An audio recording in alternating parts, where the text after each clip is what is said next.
പ്രിയ പ്രേക്ഷകർക്ക് ഇൻഫിനിറ്റി സ്റ്റോറീസിൻ്റെ പുതിയൊരു വീഡിയോയിലേക്ക് സ്വാഗതം. ജനുവരി 30 ഇന്നേ ദിവസം സൂര്യോദയം കുറച്ച് നക്ഷത്രക്കാർക്ക് ജീവിതം തന്നെ മാറ്റിമറിക്കാൻ പോകുന്നൊരു സമയമാണ്.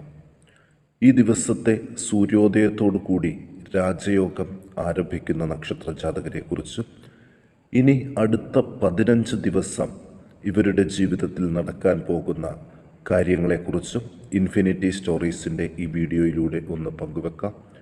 വീഡിയോയിലേക്ക് കടക്കും മുമ്പ് എൻ്റെ പ്രിയ പ്രേക്ഷകരെ, നിങ്ങൾ ഇതുവരെ എൻ്റെ ചാനൽ സബ്സ്ക്രൈബ് ചെയ്തിട്ടില്ലെങ്കിൽ ദയവായിട്ട് എൻ്റെ ചാനൽ ഒന്ന് സബ്സ്ക്രൈബ് ചെയ്യുക. അതോടൊപ്പം തന്നെ എൻ്റെ പുതിയ വീഡിയോകൾ നിങ്ങൾക്ക് നോട്ടിഫിക്കേഷനായിട്ട് ലഭിക്കാൻ വേണ്ടിയിട്ട് ബെൽ ഐക്കൺ കൂടിയൊന്ന് പ്രസ് ചെയ്യണം. വീഡിയോ കണ്ടതിന് ശേഷം നിങ്ങളുടെ വിലയേറിയ അഭിപ്രായങ്ങൾ കമൻറ്റ് ബോക്സിൽ ഒന്ന് രേഖപ്പെടുത്താനും വീഡിയോ ലൈക്ക് ചെയ്യാനും കൂടി ഓർമ്മിപ്പിക്കുന്നു. എൻ്റെ എല്ലാ പ്രേക്ഷകർക്കും ഈ വീഡിയോയിലേക്ക് സ്വാഗതം. നമുക്ക് നോക്കാം. ആദ്യം തന്നെ മേടക്കൂറിൽ പിറന്ന അശ്വതി, ഭരണി, കാർത്തിക 1-ാം പാദത്തിൽ ജനിച്ച നക്ഷത്ര ജാതകരെക്കുറിച്ച്. പല മേഖലകളിൽ നിന്നും ധനാഗമം ഉണ്ടാകുന്ന കാര്യത്തിൽ യാതൊരു സംശയവും വേണ്ട. ഇന്നേ മുതൽ സാമ്പത്തികമായിട്ട് ഒരുപാട് ഉയർച്ചയിൽ എത്തുന്ന 3 നക്ഷത്ര ജാതകരാണ് അശ്വതി, ഭരണി, കാർത്തിക നക്ഷത്ര ജാതകർ. അപ്രതീക്ഷിതമായ ചില യാത്രകളൊക്കെ വേണ്ടിവരും.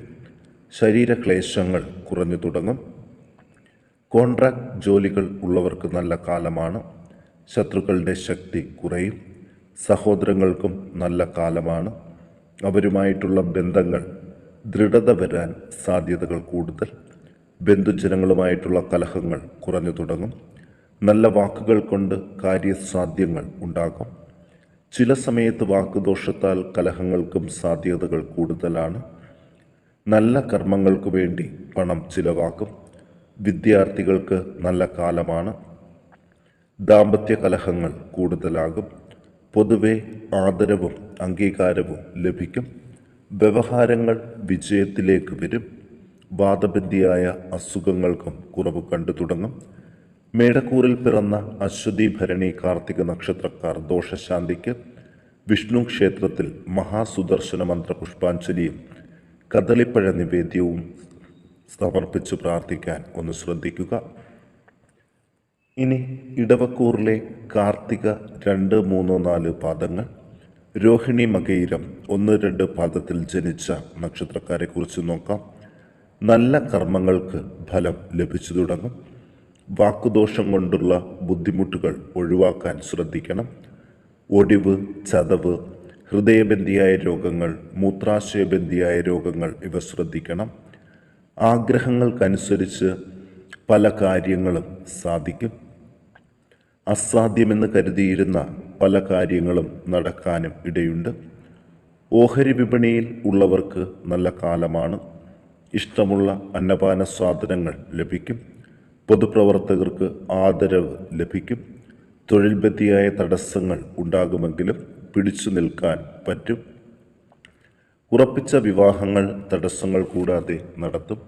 പുനർവിവാഹം വേണ്ടവർക്ക് ആലോചനകൾ തുടങ്ങാം. ചിലവുകൾ കൂടുതലാകും. വിദ്യാഭ്യാസത്തിനുള്ള വായ്പ തുക അപ്രതീക്ഷിതമായിട്ട് ലഭിക്കും. ആചാര അനുഷ്ഠാനങ്ങൾക്ക് ഭംഗം വരാതെ ശ്രദ്ധിക്കണം. ഭൂമി, വാഹനങ്ങൾ തുടങ്ങിയവയുടെ കച്ചവടം നടത്താനും നല്ല സമയമാണ്. ഇവർ ദോഷശാന്തിക്കായിട്ട് ചെയ്യേണ്ട ഒരു കാര്യം, വിദ്യാർത്ഥികൾ വിഷ്ണു ക്ഷേത്രത്തിൽ ശ്രീ വിദ്യാരാജഗോപാല മന്ത്ര പുഷ്പാഞ്ജലിയും മറ്റുള്ളവർ ദോഷശാന്തിക്കായിട്ട് ഭഗവതി ക്ഷേത്രത്തിൽ ത്രിപുരസുന്ദരി മന്ത്രപുഷ്പാഞ്ജലിയും നടത്തി പ്രാർത്ഥിക്കുക. ഇനി മിഥുനക്കൂറിലെ മകയിരം 3, 4 പാദങ്ങൾ, തിരുവാതിര, പുണർദം 1, 2, 3 പാദത്തിൽ ജനിച്ച നക്ഷത്ര ജാതകരെക്കുറിച്ച് നോക്കാം. ചിലവുകളൊക്കെ വളരെ കുറഞ്ഞിരിക്കുന്നൊരു കാലമാണ്. പലവിധ ഐശ്വര്യങ്ങൾ, സ്ഥാനമാനങ്ങൾ ഇവ ഉണ്ടാകും. തൊഴിൽ രംഗം മെച്ചപ്പെടും. പുതിയ തൊഴിൽ തുടങ്ങുന്നവർക്കും ജോലി തേടുന്നവർക്കും അനുകൂല സാഹചര്യമാണ് ഫലത്തിൽ കാണുന്നത്. അതുപോലെ കച്ചവടക്കാർക്ക് കെട്ടിക്കിടക്കുന്ന ഉൽപ്പന്നങ്ങൾ വിറ്റഴിക്കാൻ സാധിക്കും. അഗ്നി മൂലമുള്ള അപകടങ്ങളിൽ നിന്ന് കരകയറും. കാര്യസാധ്യങ്ങളും ഉണ്ടാകും. ശരീരക്ഷീണം കുറഞ്ഞു തുടങ്ങും. പ്രമേഹത്തിൻ്റെയും രക്തസമ്മർദ്ദത്തിൻ്റെയും ഏറ്റക്കുറച്ചിലുകൾ സൂക്ഷിക്കണം. നല്ല വാക്കുകൾ കൊണ്ട് പല കാര്യങ്ങളും നേടാൻ ശ്രമിക്കണം. സ്ഥിരം ജോലിയുള്ളവർക്ക് ചില ബുദ്ധിമുട്ടുകൾക്ക് സാധ്യതയുണ്ട്. പുതിയ വസ്ത്രങ്ങൾ ലഭ്യമാകും. ബന്ധുജനങ്ങളുമായി കലഹിക്കേണ്ടതായിട്ട് വരും. ധർമ്മകാര്യ പ്രവർത്തനങ്ങളിൽ തടസ്സങ്ങൾ നേരിടാതെ ശ്രദ്ധിക്കണം. പിതൃജനങ്ങൾക്ക് അരിഷ്ടിതകാലമാണതും ശ്രദ്ധിക്കണം. വാഹനങ്ങൾ കൈമാറ്റം ചെയ്യാൻ സാഹചര്യം അനുകൂലമാണ്. വിദ്യാർത്ഥികൾ പ്രോജക്റ്റുകൾ ചെയ്യുമ്പോൾ കൂടുതൽ ശ്രദ്ധിക്കുക. ഇവർ ദോഷശാന്തിക്കായിട്ട് ഭഗവതി ക്ഷേത്രത്തിൽ അശ്വാരൂഢ മന്ത്രപുഷ്പാഞ്ജലിയും ത്രിമധുര നിവേദ്യവും നടത്തി പ്രാർത്ഥിക്കുക. ഇനി കർക്കിടകക്കൂറിൽ പിറന്ന പുണർദം 4-ാം പാദം, പൂയം, ആയില്യം നക്ഷത്രജാതകരെ കുറിച്ച് നോക്കാം. എല്ലാ രംഗങ്ങളിലും വിജയം വരിക്കും. പ്രാർത്ഥനകൾക്ക് ഫലം കാണും. സുഖ ശയനോപകരണങ്ങൾ വാങ്ങാൻ സാധിക്കും. സാമ്പത്തിക രംഗം മെച്ചപ്പെടും. വീട്ടിൽ അസ്വസ്ഥതകൾ കുറഞ്ഞു തുടങ്ങും. ശത്രുക്കളുടെ ശക്തിയും കുറയും. സഹായികളുമായിട്ട് കലഹങ്ങൾ ഉണ്ടാകാതെ ശ്രദ്ധിക്കണം. ചിലവുകൾ കുറഞ്ഞു തുടങ്ങും. തൊഴിൽ രംഗം മെച്ചപ്പെടും. സന്താനങ്ങളെ കൊണ്ട് സമാധാനം ലഭിക്കും. അധികാരസ്ഥാനത്തിരിക്കുന്നവർക്ക് ആജ്ഞാശക്തി കൊണ്ട് കാര്യനിർവഹണം നടക്കും. സുഗന്ധദ്രവ്യങ്ങൾ ലഭ്യമാകും. കാൽമുട്ടുവേദന, നടുവുവേദന, കൊളസ്ട്രോൾ, അൾസർ തുടങ്ങിയ അസുഖങ്ങൾ ശ്രദ്ധിക്കണം. ദാമ്പത്യബന്ധങ്ങൾ ഇണങ്ങിയും പിണങ്ങിയും മുന്നോട്ടു പോകും. മംഗളകർമ്മങ്ങൾക്ക് നേതൃത്വം വഹിക്കാൻ സാധിക്കും. വ്യവഹാരങ്ങളിൽ വിജയം വരിക്കും. പുതിയ വാഹനങ്ങൾ വാങ്ങാൻ നല്ല സമയമാണ്. പക്ഷിമൃഗാദികളുടെ ഉപദ്രവങ്ങൾ ഏൽക്കാൻ സാധ്യതയുള്ളതുകൊണ്ട് ശ്രദ്ധിക്കുക. അധ്യാപകർ അപവാദം കേൾക്കാതെയും സൂക്ഷിക്കണം. ഇവർ ദോഷശാന്തിക്ക് ഭഗവതി ക്ഷേത്രത്തിൽ ഐക്യമന്ത്ര സൂക്ത പുഷ്പാഞ്ജലി കഴിപ്പിച്ച് പ്രാർത്ഥിക്കാൻ ഒന്ന് ശ്രദ്ധിക്കുക. ഇനി നമുക്ക് ചിങ്ങക്കൂറിൽ പിറന്ന മകം, പൂരം, ഉത്രം 1-ാം പാദത്തിൽ ജനിച്ച നക്ഷത്രജാതകരെ കുറിച്ച് നോക്കാം.